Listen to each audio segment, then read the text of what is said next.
Kembali lagi di Hot Room. Jadi tadi kesimpulan yang dapat saya tarik dari Pak Rosiade adalah diduga bahwa Ibu Risma tahu bahwa distribusi bansos tersebut telah diblokir oleh anak buahnya. Akan tetapi Bu Risma datang sengaja ke titik-titik yang diblokir, marah-marah sama pejabat bank BUMN. Diduga. Diduga ya. Jangan lupa Bang. Dan menurut Pak Rosiade, itu kan gaya politik drakor, drama Korea. Oke, dan memang Ibu Risma ini sering marah-marah, kita lihat bahkan ada yang pingsan, pernah pingsan juga. Maka berikutnya kita akan nanya ke Bapak Arya Bima. Bapak Arya Bima, apa komentar Anda atas dugaan bermain drama Korea tadi? Ini adalah gaya komunikasi publik ya, di tiap orang, tiap pemimpin tentu berbeda-beda. Ya. Apakah dia orang yang kerjanya marah-marah, ataukah dia bisa marah, ataukah pencitraan dengan marah, itu kan? Ya. Dan menurut saya Bu Risma adalah mempunyai karakter seorang pemimpin yang dari awal saya lihat memang dia bisa marah ya. Bukan pemimpin yang suka marah-marah. Apa yang saya katakan bisa marah?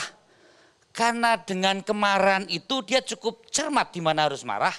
Dan yang kedua, hasil marahnya pun juga efektif, melahirkan sesuatu kinerja yang lebih baik. Khusus tentang anak buahnya memblokir bansos tersebut.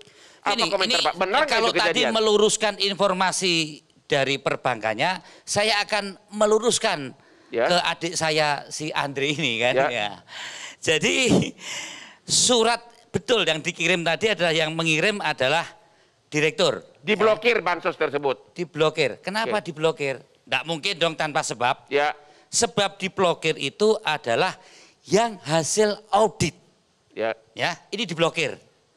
Yang tidak boleh diblokir adalah yang tidak dilaksanakan oleh bank, yang tidak terkirim pada yang bersangkutan, tetapi tidak hasil audit.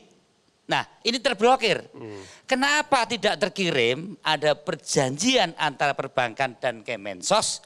Tugasnya itu adalah bagaimana tugas perbankan adalah menyalurkan ke yang bersangkutan, yaitu adalah penerima kartu keluarga sejahtera. Nah, kenapa tidak terkirim dan akhirnya terblokir? Karena yang bersangkutan adalah lansia, yang bersangkutan adalah sakit-sakitan. Ini adalah proaktif perbankan untuk menyalurkan, kalau tidak bisa minta bantuan Kemensos di tingkat dinas kabupaten kota. Ini yang Bu Risma marah-marah. Jadi yang Ibu Risma marah itu skopnya di luar surat dari direktur tadi? Ya, yang direktur itu adalah hasil audit yang memang harus diblokir.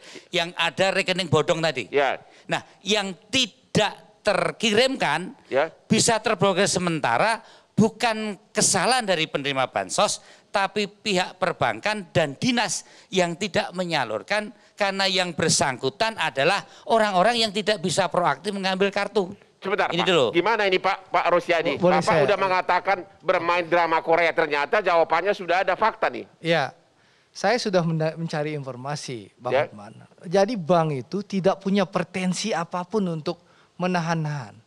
Kalau datanya lengkap, ini governance Bang, GCG-nya jelas. Kalau datanya lengkap, ya tentu akan ditransfer oleh bank. Tapi beliau tadi mengatakan yang diblokir itu adalah yang di luar audit ya. Jadi gini. Ya, jadi yang diblokir itu yang karena audit. Itu versi Mas Bimo. Nah, ini versi Mas Bimo. Dulu. Saya sudah mendengarkan versi yang tidak terkirim silakan Mas Bimo adalah mereka yang sebenarnya punya hak tapi tidak bisa mengambil kartu itu. Dan itu tidak termasuk yang diblokir di surat anak buahnya Bu Risma. Oh, kalau itu harus resmi diblokir, nggak terkirim.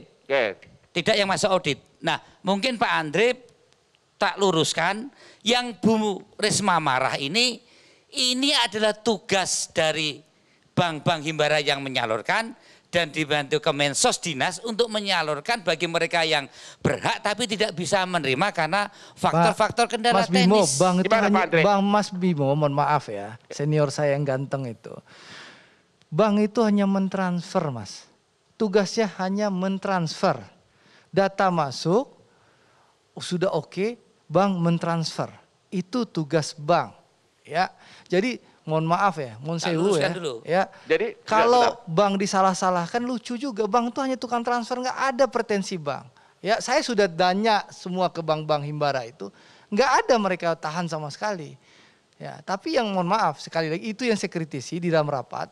Tolong Bu ya, jangan merusak citra institusi negara yang lain demi pencitraan pribadi. Itu yang mau saya luruskan. Tetap gitu. Anda yakin ya bahwa bansos itu distribusi diblokir oleh anak buahnya Bu Risma? Jadi gini Bang Hotman kan tahu bank tidak mungkin mentransfer kalau datanya nggak lengkap. Benar. Sederhana saja. Ya, jadi bank tuh nggak punya pretensi. Kalau data lengkap ada perintah dia pasti transfer. Nggak ada pretensi bank. Kenapa Bapak begitu yakin bahwa Ibu Risma tidak tahu itu surat direkturnya sehingga atau memang tahu? Sehingga dia sengaja marah-marah. Saya soal tahu itu tidak walau alam. Yang pasti saya temukan suratnya ada. Surat perintahnya blokir ada, buka blokir ada. Jadi Anda tetap berpendapat bahwa dia yang memblokir, dia yang menyalahkan, dan dia marah-marah seolah-olah kenapa diblokir padahal anak buah dia yang memblokir. Dan Anda mengatakan itu adalah drama Korea untuk pencitraan. Itu yang saya sampaikan. Oke, silakan Pak. Ini tidak drama Korea, ini adalah suatu kemarahan yang saya kira merupakan akibat ketidakefektifan dan ketidakefisien daripada kinerja untuk kawan-kawan atau untuk saudara-saudara yang mempunyai hak untuk keluarga penerima manfaat. Saya perluskan De Andre, tugas bank tidak hanya mentransfer. Di dalam perjanjian tugas bank adalah juga menyalurkan kartu itu sampai ke penerima manfaat. Tapi kan ada surat Pak yang mengatakan jangan salurkan. Ada surat dari direkturnya Bu Risma. Nah, ada dua tadi. Yang ada surat adalah hasil audit, memang diblokir. Yang jadi marah Bu Risma ini tidak masuk dalam daftar diblokir. Hanya karena proaktif perbankan dan dinas sosial daerah tidak menyalurkan kartu itu, akhirnya duit ini yang dari Januari sampai Maret sampai April tidak terkirimkan sampai bulan ini, akhirnya keblokir, gitu loh. Dan bank jadi ini tidak masuk audit. Jadi kita luruskan, tidak masuk audit, tidak itu harus disalurkan. Hanya kartunya tidak diberikan, gitu. Nah ini yang kemudian kemarahan itu menjadi efektif dan sekarang bisa tersalur. Bagaimana perbankan dengan dinas menyalurkan itu pada kartu-kartu yang ada di pelosok-pelosok. Jadi menurut saya kalau ada drama Korea, saya kira setingkat Bu Risma sudah tidak perlu lagi mencari persepsi pencitraan ya. Yang kedua, gaya kepemimpinan adalah kemarahan ini adalah untuk melahirkan sesuatu kerja yang lebih efektif, yang lebih efisien. Dan kemarahan ini lebih kemarahan yang substansial untuk kepentingan penerima kartu manfaat. Jadi jadi kesimpulannya. Jadi intinya bahwa kemarahan ini bukan sensasi untuk mencari pencitraan. Ya, menurut Bapak memang ada dasarnya. Ada dasarnya. Pak Faldo. Dan kemarahan itu adalah sesuatu keharusan menurut saya. Pak Faldo, apakah memang komunikasi seperti itu harus dengan marah-marah? Iya, kalau kita bicara pencitraan ya Bang Hotman, Abang-abang semua, selamat malam. Tentu kita bicara tentang cara kita ingin dikenal sama publik. Nah, jadi masalahnya untuk yang ngikutin Bu Risma dari lama, saya termasuk orang yang mengikuti beliau dari lama. Ya Bu Risma memang begitu, dan bahkan menurut saya agak aneh kalau Bu Risma itu kalem gitu loh. Ada apa nih? Kenapa Bu Risma tiba-tiba begitu? Karena kita berbicara komunikasi, kepemimpinan, setiap orang kan beda-beda Bang Hotman. Ada yang suka stylenya di podium, bar. Contoh misalnya kan ada orangnya. Ada juga Pak Jokowi yang punya style yang berbeda-beda. Nah yang paling penting kan kita tidak melihat caranya, politiknya, pencitraannya, dramanya, tapi yang kita lihat kerjanya. Tapi kan pejabat yang dimarahin serasa diremehkan, bagaimana itu? Dalam hal ini menurut kami upaya yang dilakukan untuk pencapaian kinerja kami kira jauh lebih penting Bang Hotman. Kita lihat tadi disampaikan oleh Pak Andre sendiri, penyaluran data bansos itu sudah sampai 97%. Tinggal 2% lagi yang jadi masalah. Nah oleh karena itu menurut kami yang paling penting bagaimana kinerjanya yang kita ukur Bang Andre, jangan kita permasalahkan caranya. Apakah itu berarti ada kurang komunikasi sesama lembaga terkait? Yang jelas yang selalu dilakukan oleh pemerintah hari ini termasuk Kementerian Sosial dan kementerian lain semuanya kan lagi solid Bang. Angka pandemi jadi bagus. Kita lihat berapa hasilnya hari ini kan terendah kasus harian kita. Jadi kan kesoliditas ini kami kira sedang berjalan. Terlepas ada dinamika 1-2 hal ya yang paling penting kami kira publik lebih ingin mengukur kinerjanya Bang. Kira-kira begitu. Dan Anda tidak berpendapat bahwa marah-marah itu hanya seni dari Bu Risma tapi kinerjanya bagus, begitu? Ya kalau saya melihat Bu Risma ini kayak control freak gitu loh Bang. Kayak apa? Control freak gitu. Dia tuh selalu mengontrol gitu loh. Untuk hal-hal yang dia kira itu tuh penting untuk dikontrol. Misalnya penyaluran bantuan sosial. Soal taman waktu itu juga. Soal banyak hal ketika beliau jadi wali kota. Dan kita bisa lihat hasilnya. Kalau seandainya diam-diam aja pejabatnya. Kita bisa diisukan. Oh ada pungli tuh. Ada main nih. Ada ini nih, kan gitu. Nah kita pengen sebenarnya di tengah pandemi seperti sekarang tentu ya hal-hal yang dilakukan, komunikasi yang dilakukan yang paling penting dilihat hasilnya Bang. Menurut kami begitu.